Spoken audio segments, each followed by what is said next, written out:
नमस्कार साहिब बंदगी। मैं डॉक्टर सुभाष चंद्र राम, सहायक प्राचार्य हिंदी विभाग, ललित नारायण मिश्र स्मारक महाविद्यालय, बीरपुर सुपौल, इस ई पाठशाला में आपका स्वागत करता हूं।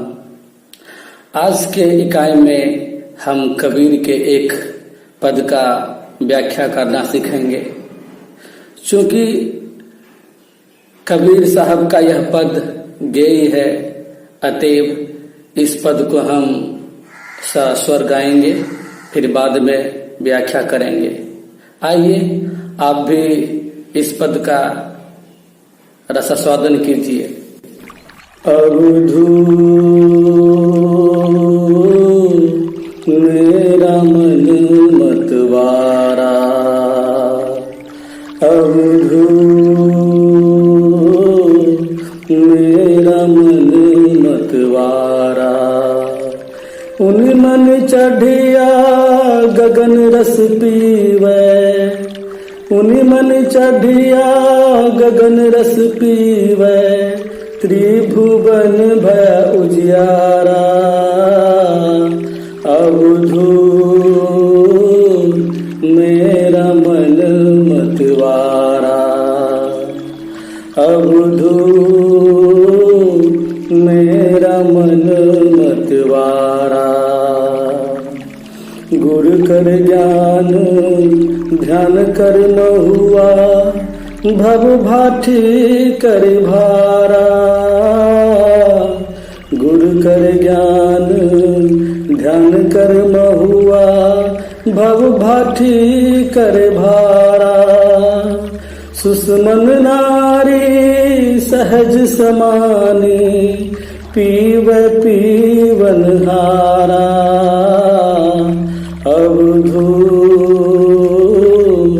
मेरा मन मतवारा, अवधू मेरा मन मतवारा। दोई पुर जोरी चिंगारी भाठी, चुआ महारस भारी, दोई पुर जोरी चिंगारी भाठी, चुआ महारस भारी। काम क्रोध दोई किया बनीता, छट गई संसारी, अवधू मेरा मन मतवारा, अवधू मेरा मन मतवारा। सुन मंडल में मंदिला बाजे, तहाँ मेरा मन नाचे,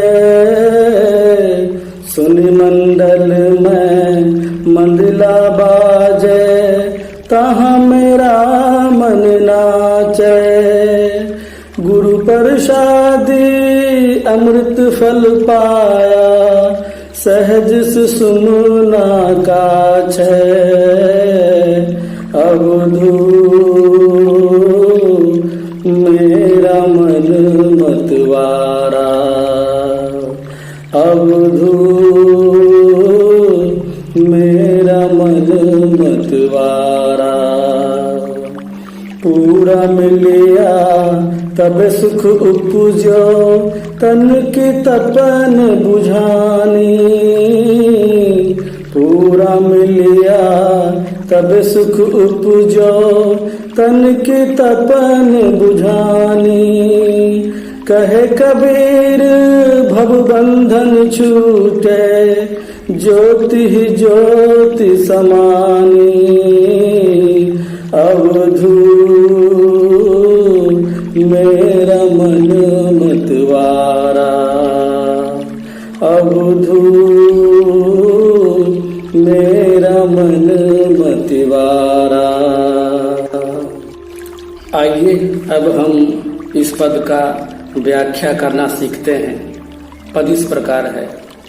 अवधू मेरा मन मतिवारा, उन्मणि चढ़िया गगन रस पीवे, त्रिभुवन भया उजियारा। गुर कर ज्ञान ध्यान कर बहुआ, भव भाठी करी भारा। सुषमन नारी सहज समानी, पीवे पीवन हारा। दोईपुर जोड़ी चिगाई भाठी, चुया महारस भारी। काम क्रोध दोई किया बलीता, छूट गई संसारी। सुनि मंडल में मंदला बाजै, तहाँ मेरा मन नाचै। गुरु प्रसाद अमृत फल पायो, सहज सुषुम्ना काछै। पूरा मिलिया तब सुख उपजै, तन की तपति बुझानी। कहे कबीर भवबंधन छूटे, ज्योति ही ज्योत समानी। प्रिय छात्रों, कबीर साहब का यह पद कठिन पदों में से एक है, क्योंकि इसकी शब्दावली कठिन है। शब्दार्थ जाने बिना आप इस पद का भावार्थ नहीं समझ पाएंगे। अतएव आइए पहले इस पद में प्रयुक्त शब्दावली का अर्थ जानने का प्रयास करते हैं। पहला है नारी। योग और तंत्र के संदर्भ में नारी वह मार्ग है जिससे होकर शरीर की जीवन ऊर्जा प्रवाहित होती है। योग में यह माना जाता है कि नारियां शरीर में स्थित नाड़ी चक्रों को जोड़ती है। योग ग्रंथ में 10 नाड़ियों को प्रमुख मानते हैं। इनमें 3 नाड़ी इरा, पिंगला, सुषुम्ना का बार बार उल्लेख मिलता है। ये तीनों नाड़ियां मनुष्य के मेरुदंड से सीधे जुड़े हुए होते हैं। इरा नाड़ी यह शरीर में ऋणात्मक ऊर्जा का प्रवाह करती है। इसकी प्रकृति शीतल, विश्रामदायक और चित्त को अंतर्मुख करने वाली मानी जाती है। इसका उद्गम मूलाधार चक्र माना जाता है, जो मेरुदंड के सबसे नीचे स्थित है। पिंगला नाड़ी यह शरीर में धनात्मक ऊर्जा का संचार करती है। यह शरीर में जोश, उमंग एवं श्रम शक्ति का प्रवाह करती है और चेतना को बहिर्मुखी बनाती है। पिंगला नाड़ी का उद्गम मूलाधार के दाहिने भाग से होता है, जबकि इरा का बाएं भाग से। सुषुम्ना नाड़ी यह सभी नाड़ियों में प्रमुख है। खास प्राणायाम और ध्यान विधि से उत्पन्न ऊर्जा इसमें प्रवाहित होती है। सुषुम्ना नाड़ी से श्वास प्रवाहित होने की अवस्था को ही योग कहा जाता है। योग के संदर्भ में नाड़ी वह रास्ता है जिसके द्वारा शरीर की ऊर्जा का परिवहन होता है। सुषुम्ना नाड़ी शरीर के निचले वाले हिस्से अर्थात मूलाधार से प्रारंभ होकर मस्तिष्क के सर्वोच्च स्थान पर अवस्थित सहस्त्रार चक्र तक पहुंचती है। जब कोई साधक विभिन्न विधियों यथा योग, हठ योग या ध्यान आदि विधि द्वारा शरीर के मूलाधार में अवस्थित ऊर्जा को जागृत करता है और जब वह ऊर्जा मूलाधार से होते हुए इरा, पिंगला और सुषुम्ना नाड़ियों के मध्य से होते हुए मस्तिष्क के मध्य बिंदु में अवस्थित सहस्त्रार चक्र तक पहुंचती है, तो साधक को असीम आनंद का या योग कहें ब्रह्मानंद का अनुभूति होती है। योग और तंत्र के संदर्भ में अधिकतर लोग इरा और पिंगला में ही जीते हैं और मर जाते हैं, और मध्य स्थान सुषुम्ना निष्क्रिय बना रहता है। लेकिन बुद्ध और कबीर जैसे लोग इसके अपवाद हैं। अब आते हैं अपने मूल पाठ्य के पद पर। पहले हम संदर्भ लेते हैं।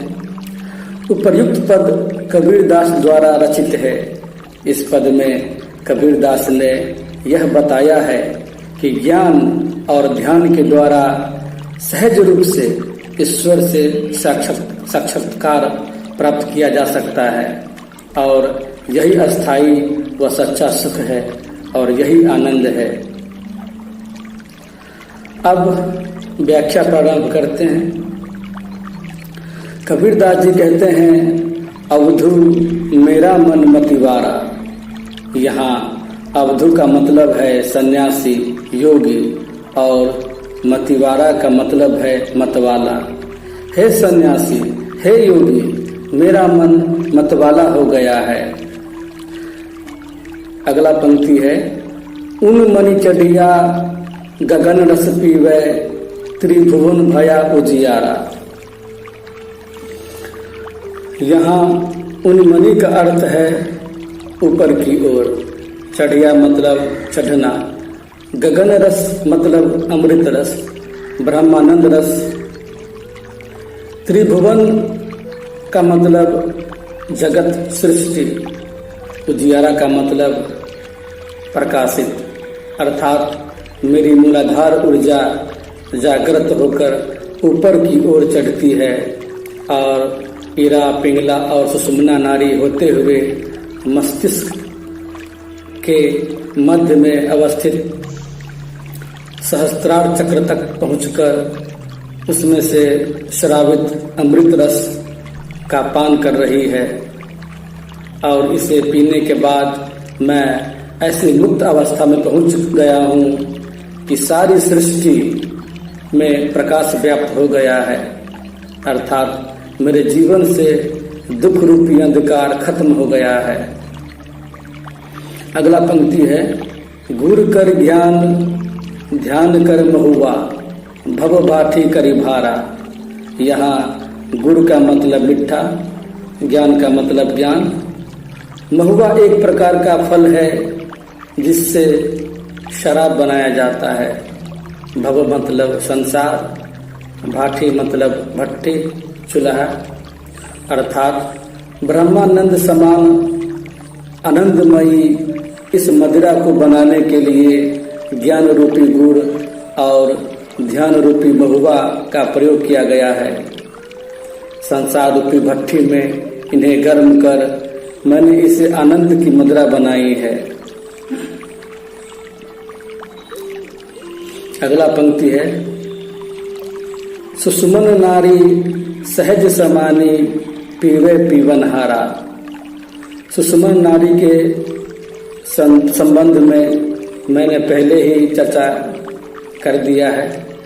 इस प्रकार इस पंक्ति का अर्थ है, सुषुमन नारी रूपी नारी सहज में समाकर इस रस को पिला रही है और पीने वाला मस्त होकर पी रहा है।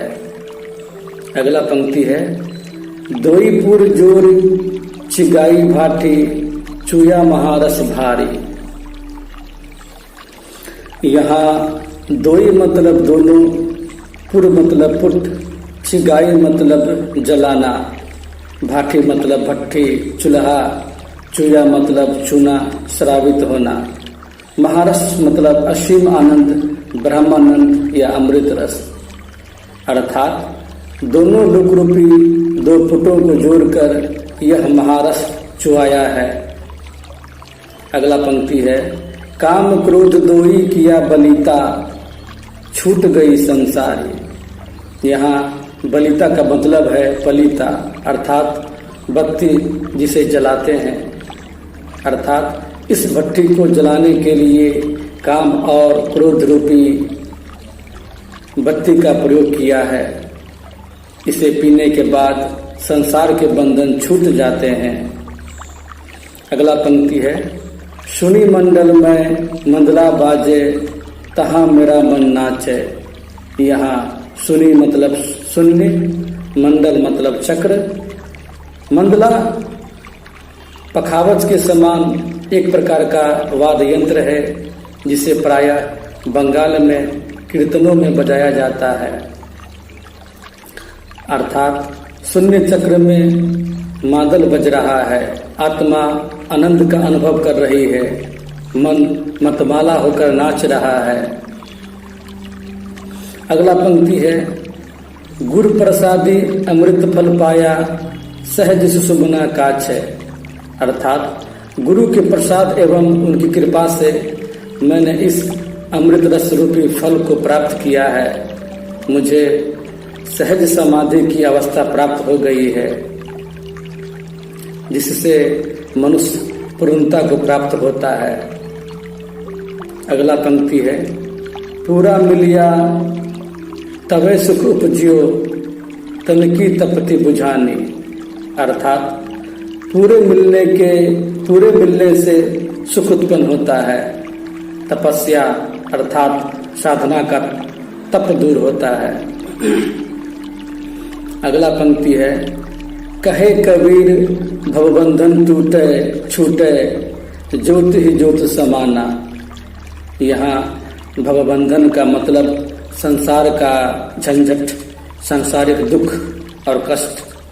अर्थात कबीरदास जी कहते हैं कि इससे भवबंधन छूट जाता है और आत्मा रूपी ज्योति परमात्मा रूपी ज्योति में लीन हो जाता है। अब हम कबीर साहब के इस पद का भावार्थ जानने का प्रयास करते हैं।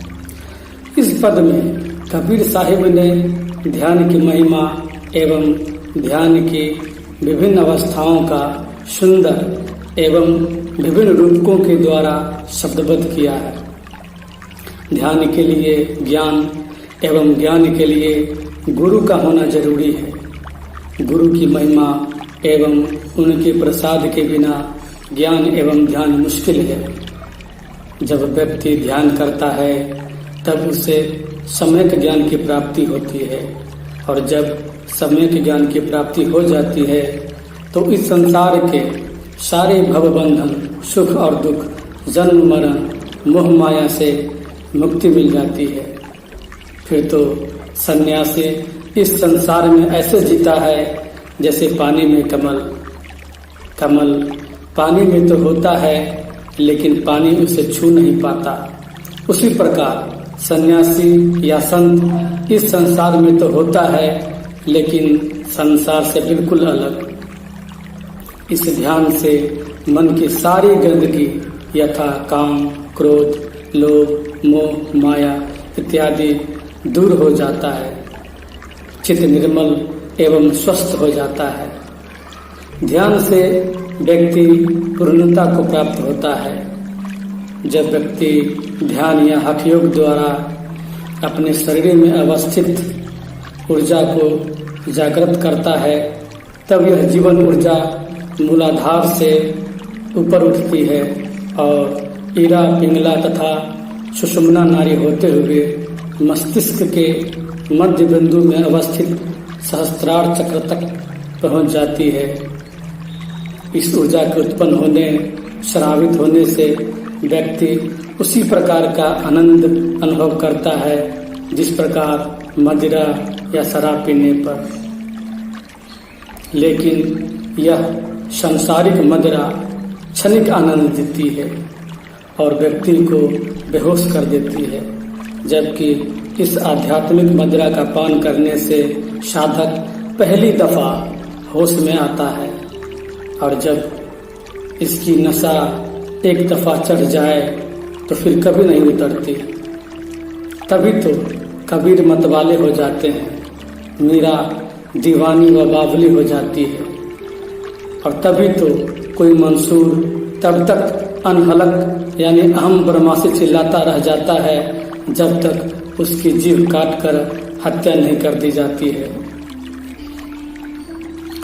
इस अवस्था को प्राप्त व्यक्ति फिर व्यक्ति नहीं रह जाता, वह स्वयं परमानंद परमात्मा हो जाता है। कबीर के ही शब्दों में, लाली मेरे लाल की जित देखूं तित लाल, लाली देखन मैं गई मैं भी हो गई लाल। विशेष अपने भाव को समझाने के लिए कबीर ने मदिरा बनाने के रूपक का प्रयोग किया है। चूँकि इसमें रूपक के सभी अंगों का इस्तेमाल हुआ है, इसीलिए इसे सांग रूपक कहेंगे। आज के इकाई में बस इतना ही। धन्यवाद।